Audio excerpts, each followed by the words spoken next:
Geşta me ya Ruanê bi mêvan û mijareke nû ve dewam dike.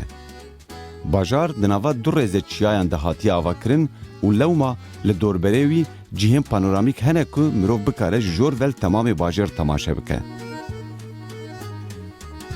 Bajar berî bi hezaran salan ava bûye û şopa vê dîroka dûdirêj bi dêra xwe ya hezar salî û şatoya pişt wê ve û parlamentoya herêmê ku niha bûye adliye an jî dadgeha mezin hê jî jîndar e. Ev bajar erêb dîroka xwe û xaniyên xwe yên sembola Normandiyayê ve tênas kirin her wiha di navbêra Parîs û lengergehên Bakur û Deryaya Manşê de ye. Çemê senê yê ku ji başûrê Fransayê tê û Parîsê dike du beş û ber bi Bakurê welêt ve diherike bi heman awayî Ruanê jî dike du parçe. Aliyê çemî yê rastê bajarê dîrokî ye. Avahî û dêr û xaniyên dîrokî hemû jî li vî aliyî ne.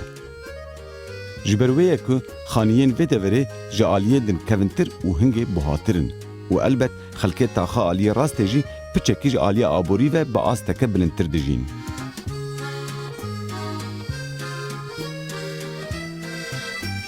Aliyê çepê yê bajêr bêtir piştî şerê cîhanê yê duyem bûye bajar. Nüfusa bajêr bi taybetî jî gava ku dunya xweş be li aliyê rastê li hev dicive.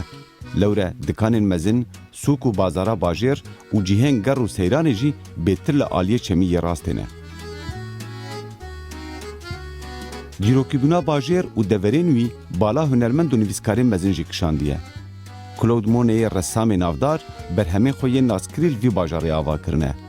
Li herî pir jî Guy de Maupassant û Gustave Flaubertê xwediyê romana Madame Bovary ji Ruanê bûn û ew berhemên xwe yên ku li seranserê cîhanê tên naskirin li vî bajarê nivîsandine.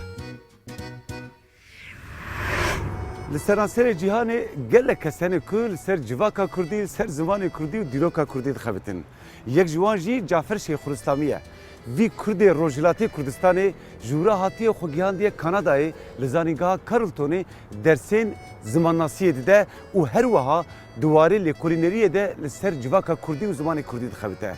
Cafer Şeyxulislamî di pencereya Kurdî de dejmera behsa jiyan û kar û fikr û ramanê xwe bike.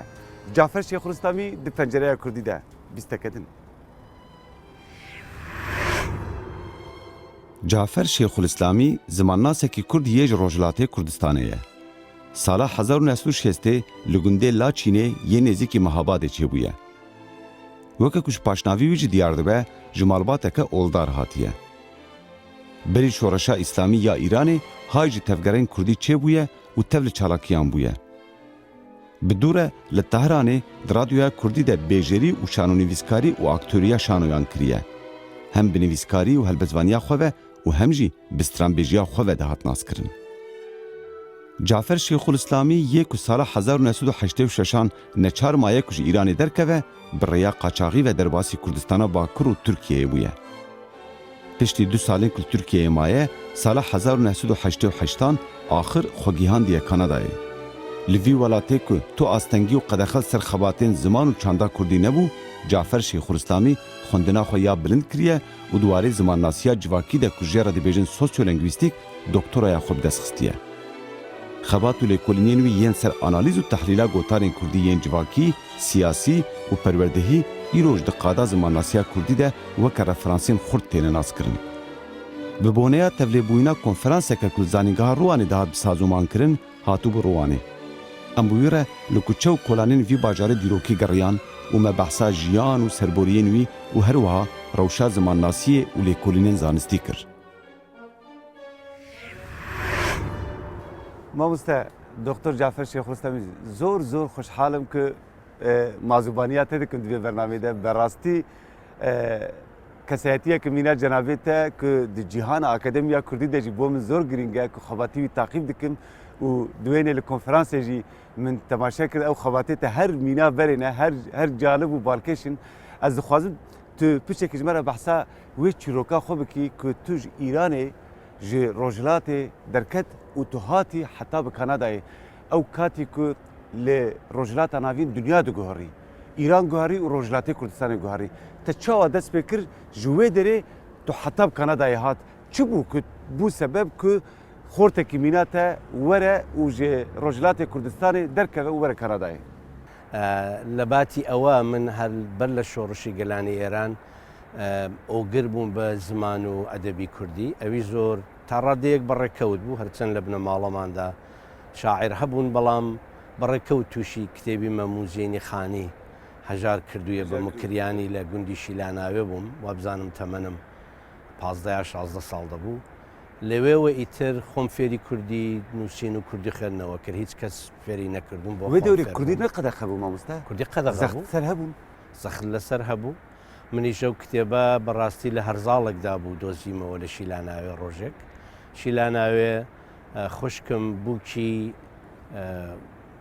برای مامۆستا هێمن مکریانی بوو ئەوانیش ماڵان لە پەنایەک بوو بەرحاڵ ڕۆژێک لە شتێک دەگەڕان بخوێنمەوە کتێبی مەموزینی خانی هەژار کردوویە بە مکریانی دۆزیمەوە منەو کتێبم بە دزی هەموو بەدەست نووسیەوە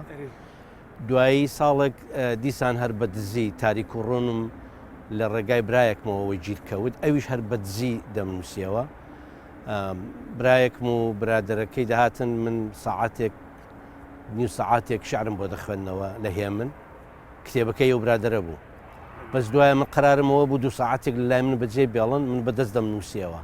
تروا بوو تاریک ڕوونیشم هەر بەدەست نووسیەوە منەوە فێری خوێندنەوە نووسینەوەی کوردی بوو بەڵام بەڕێکاری بەحسا هێمنجی بکەی بەکتە بەحسا هێمن باوەرم ئەوژی هەم تەگوت خیزانێت جەنابتان لە ماڵباتی هێمن تێ ئەو قەت تە هێمنجی ناس کرد بەڵێ تەبعاً بەڵکو هێمن مەرڤانتیا وەژی هەیە تەبعاً هێمن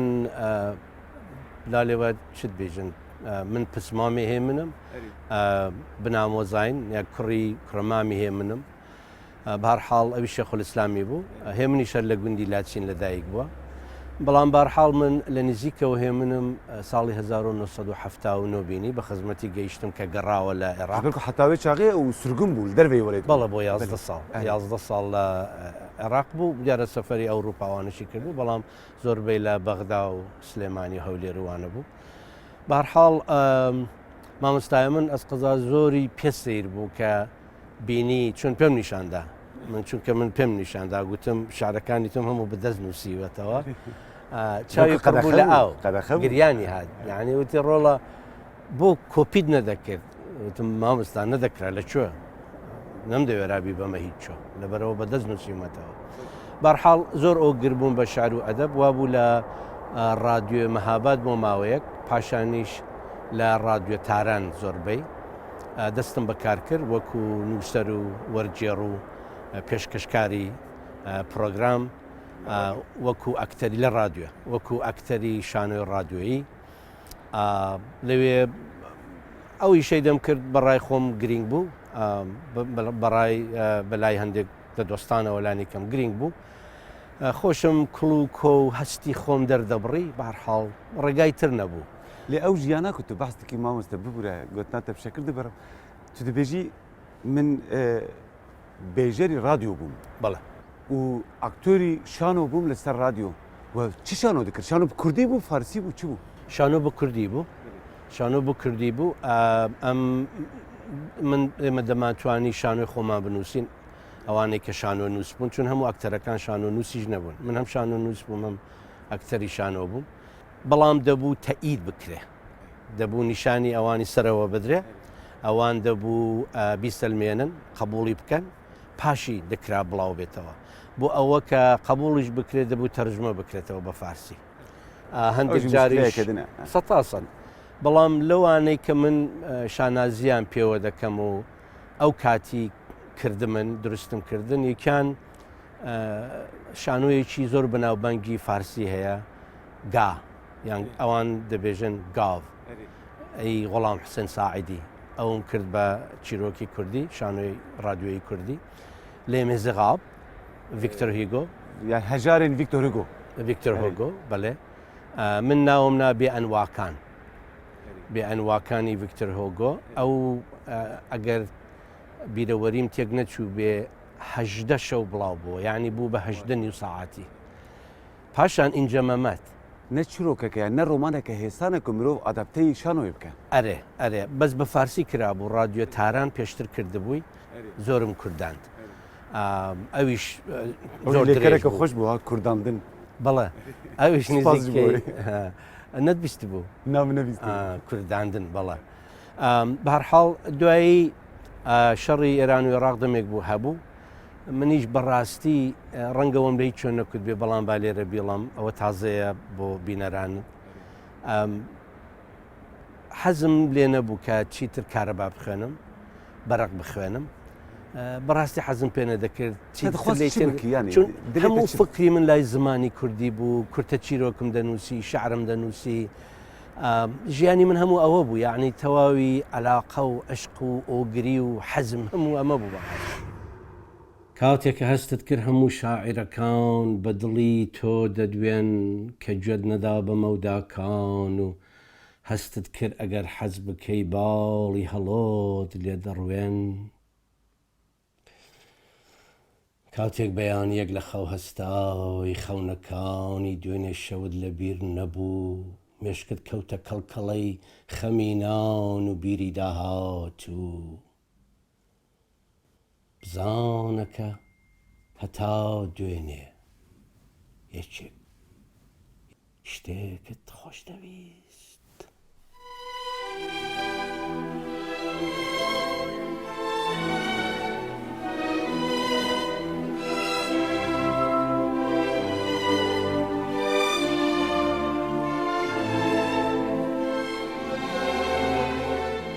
بناسکردنا me mûzîna Ehmedê Xanî ku Hejar Mukriyanî şerxawê kiribû û herwiha bi xwendina helbestên hêmin ve ku mervantiya wan jî hebû berê xwe daye wê rêkab rûmet ya xebata ser zimanê Kurdî. Bi dizî hemû şerxa Hejar ya ser me mûzînê kopî kiriye û xwendiye û hemû helbestên hêmin ji ber kirine. Piştî ku hatiye Kanadayê li ser çapemeniya Kurdî û dwarê analîza gotara ravekirinê de lêkolîn kirine. Ji ber ku sosyolingwîst e yan jî zimannasê civakê an jî civaknasê zimannas e me bi wî re behsa vî warê zimannasiyê kir û sohbet anî ser bi karayîna zimanî ya nava civaka me de. Belê mamoste tu li Zankoyê weke sosyolingwîstîkekî kar dikî. Sosyolingwîstîk çi ye? Yani sosyoloji ye, yani komelnasî ye, an lingwîstîk e yani zimannasî ye. Tiştekî cêwaz e, an tiştekî nêbêne her duya de ye. چی است سوسیولوژی؟ توانی پیشه که با من بحث بکی؟ کۆمەڵناسی زمان یان زمانناسی کۆمەڵایەتی هەڵبەت نەختێک جیاوازن بەڵام هەردووک زاراوە بەکاردێن هەردووک چەمک بەکاردێن بریتیە لە بوارێکی ئەکادمی کە لە پەیوەندی نێوان زمان و کۆمەڵگە دەکۆڵێتەوە زمان چییە لە چه ئاستێکدایە و ئەو بوونەی زمان چ پەیوەندیەکی هەیە لەگەڵ پێکهاتە کۆمەڵایەتیەکان بۆ وێنە من و جەنابەت کە قسە دەکەین تا چ ڕادەیەک ئەمە پەیوەندی بەوە ئەوە هەیە ئێمە خەڵکی کوێن تا چ ڕادەیەک پەیوەندی بەوەوە هەیە ئێمە ئیشمان چییە ئایا هەموو کوردێک کە بەیەکەوە قسە دەکا وەکو من تۆ قسە دەکا ئێستا مەسەلە من دەزانم بۆ نمونە کوردیەکی ناوەڕاستی ستاندارد قسە دەکەم نەوەکو مەهاباد قسە دەکەم نەوەکو سلێمانی نەوەکو هەولێرێ چما لەبەر ئەوەکە لەسەر پرۆگرامێکە دەزانم بۆ میدیا چێ دەکرێت لەسەر تەلەڤیزیۆن بڵاو دەبێتەوە دەزانم ئاخێوەرانێکی زۆر لە شوێنی جیاواز بەڕێخۆ دەدەن کۆخۆ دەدەن من دەخوازم کە هەمی فام بکەن بۆیە هەندێک جارە مەسەلەن کۆد سویچش دەکەم ینی کۆدیش دەهێنمە گۆڕان سۆرانی بۆ کورمانجی سۆرانی ئەمە چییە؟ ئەمە کۆنتێکست ئەو پێکهاتە کۆمەڵایەتیە کە ئامانجی ئەم پرۆگرامە چییە ئامانجی ئەم وتوێژەکێ ئەم کینە توی ئەکادمی هەموو پیوان و قەیسان لەبەر چاو دەگرێت داکو ئاستا زمانی دیار بکە بالضبط زۆر بواریژی هەنا ئەمما زۆرتر کۆمەڵناسیە یا زۆرتر زمانناسیە پەیوەندی ئەو دویانە چییە؟ ڕاستەکەی ئەوەیە کە زۆربەی هەرە زۆری بوارەکانی کۆمەڵناسی زمان یا زمان ناسی کۆمەڵایەتی لەو بەشانن لەو پرۆگرامانەدان کە لینگویستیکسن هەش بووە هەشە لە بەشی سۆسیۆلۆژیش دەبینی یەکێک لەسەر کۆمەڵناسی زمان کار دەکا بەڵام ئەمە زۆرتر کۆمەڵناسی زمانە زمانناسی کۆمەڵایەتی دەتوانم بڵام 100% لە بەشێک لە دیپارتمانێک دەبێکە لینگویستیکسە كزمان ناسية زمان وانية بێگومان بوكو مثلا جاشوا فيشمان جون ادواردز زوري ديكا جون جوزيف زور كسي ديكا بورديو بيير بورديو مثلا لسا زمانو بيير بورديو لفرنسي ويني ويدينم اويش مثلا بشكل كاركاني دتواني بچێتە خانەی کۆمەڵناسی زمانەوە وەکو زمان وەکو دهێزێکی سمبولیک لەنگوێجە سمبۆل gelekî li ser ziman û desthilatdariyê ji xebitî بەڵێ asta zimanê ku em bikartînin asta me ya rewşenbîrî asta me ya aborî asta me ya civakî jî nîşan dide ew wişeyê ku em bikartînin nîşan dide bê çi xwendineve jî çêbûye nîşan de bê mirov ji kîjan çîna civakê jî tê ewa hemû sosyolingwîstîk e newa ji ber ku eger ez li ser zimanê te karekê bikim lêkonekê bikim mecbûrim têde bibînim tu ji kîjan çînê civakê tê ji kîjan asta aborî tê ji kîjan asta rewşenbîrî û xwendinewê tê newsa îro em li Kurdî dinarin cenabê te bi xwe behs kir civateke pir zimanî pir zaravayî pir devokî pir lehçeyî ye ew tişta ku te jê re got ji ber ku ez û tu qise dikin ez hewl didim ku ji ber ku dizanim ku gelek kes dêlê temaşe bikin hewl didim ku zimanekî standard bikar bînim yani standard navanê nû kes bînim çi ye ew zimanê standard çi ye زمانی ستاندارد زمانێکە کە درستی دەکەین چۆنیش دروست دەکرێت زمانی ستاندارد لە لایەن چینی باڵادەست و ڕۆشنبیر و دەسەڵاتدار ئیلیتەوە دروست دەکرێت بە نووسین بە وتاردانی سیاسی لە سەردەمی میدیاوە پێشتر بە ڕۆمان چێ دەکرا وەکو فەرەنسی و ئینگلیزی بە میدیا و ڕۆمان بە قسەی سیاسیەکانیش گرینگە سیاسی چۆن وتار دەدەن بە چ زمانێک وتار دەدەن لەبەرەوە کە خەڵک چاویان لێ دەکا بەڵام لە دنیای ئەمڕۆدا میدیاش دەورێکی گەورە دەجێڕە و لە هێزەکە چارەمە دەسەڵاتداری دە هێزا چاران مەدیایە بەبێشک بەڵام لە هەمووان گرنگتر پەروەردەیە چما لەبەر ئەوە کە پەروەردە خەڵک لە منداڵیەوە فێر دەکا تەلەڤیزیۆن ڕەنگە و کارە نەکا بە تایبەت بۆ وێنە ئەگەر ئێمە پرۆگرامی زارۆکانمان نەبێ بە کوردی ئەم نکارن زارۆکی بە کوردی پەروەردە بکەن بەخوا بنێ ئەوژی گەلێک کەمە دەزانی نەها مەسەلەن لە کوردستانی باشوور نزووکی دەکارم بێژم 150 رادیۆ و دەستگای رادیۆ تەلەڤیزیۆن هەنە ئەمما یەک دەستگای رادیۆ تەلەڤیزیۆن نییە کە تایبەت بتایبەت لە من دەزانم لە کوردی ناوەڕاست کە تایبەت بێت بۆ زارۆکان نینە ئەوانە چۆن ئیسیفادە لە زمان دەکەن وردە وردە زمانێکی کۆدفاید کۆدە دەکرێت کۆدە دەکرێت چاوانش کۆدە دەکرێت هەندێک جار زۆربەی جاران پرانیە جاران لەهجەی یا شێوە ئاخافتنی منتەقەیەک زاڵ دەبێت چما بەر هەندێک و مەسەلەن مەلایە جززیری پێنویسیە ئەحمەدی خوانی پێنویسیە هەندێک جار هەیە لەبەر دەسەڵاتە لەبەر ئەوەی کە بۆ وێنە بابانەکان بۆ سنترال کردش بۆ کوردی ناوەڕاست بابانەکان لە سلێمانی لە شار بەستۆرانی گوتم بابایی بەستۆرانی گوتم بابایی بەرحاڵ دەسەڵاتی وان بوو بەهۆی ئەوە کە نالی پەیدا بێ سالم پەیدا بێ ئەمانە بوو بەهۆی ئەوەی کە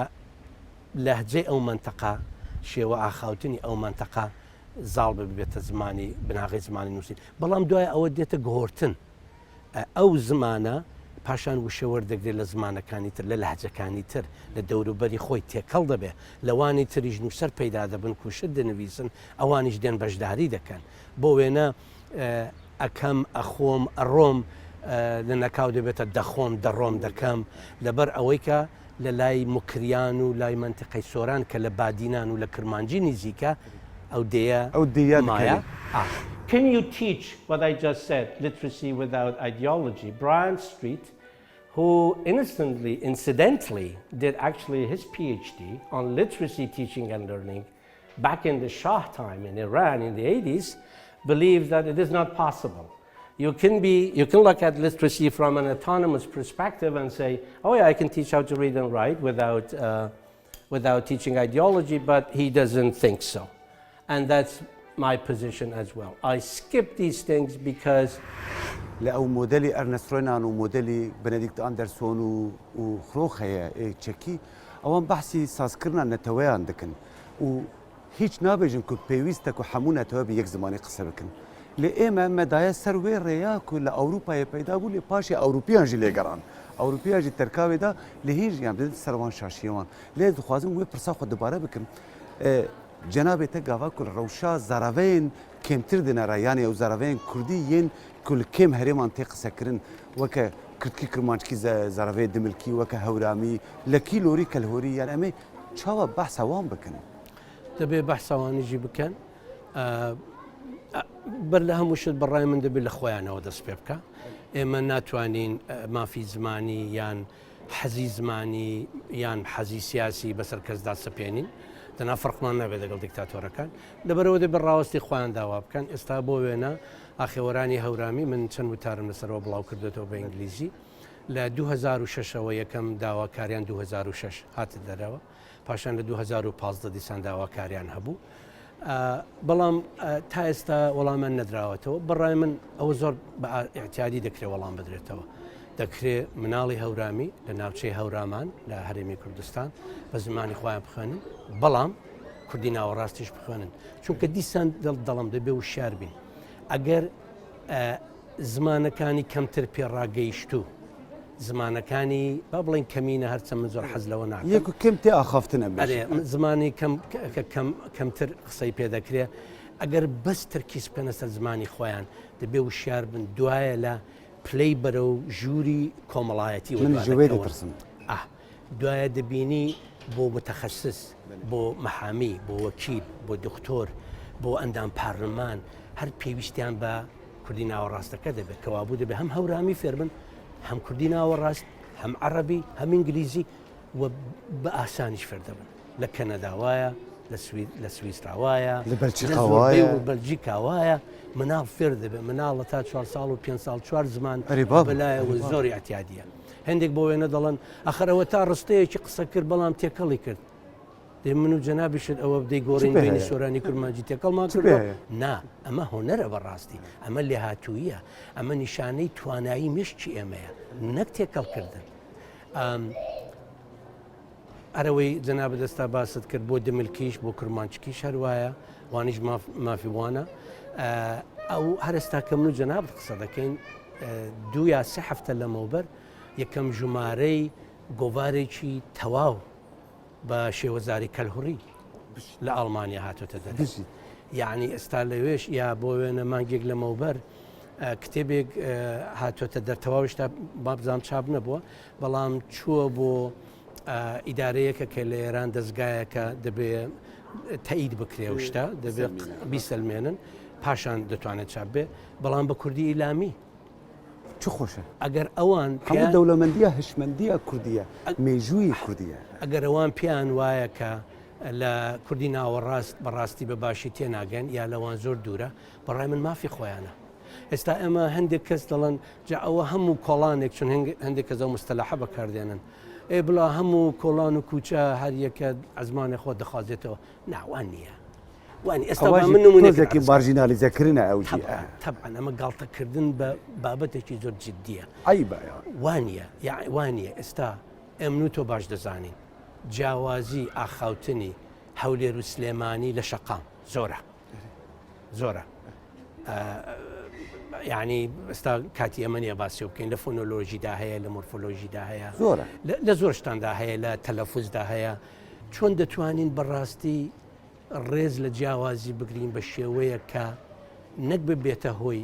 پارچە پارچەبوونی ئەو خەڵکی کە حەز دەکەم بە یەکەوە بژین بەڵکو دەبێتە هۆی زۆرتر تەبایی و بە یەکەوە ژیان یەکشتی ترشت عرزکەم لەوانەیە کات نەبێت بەڵام کاتی خۆی نە کاتی خۆی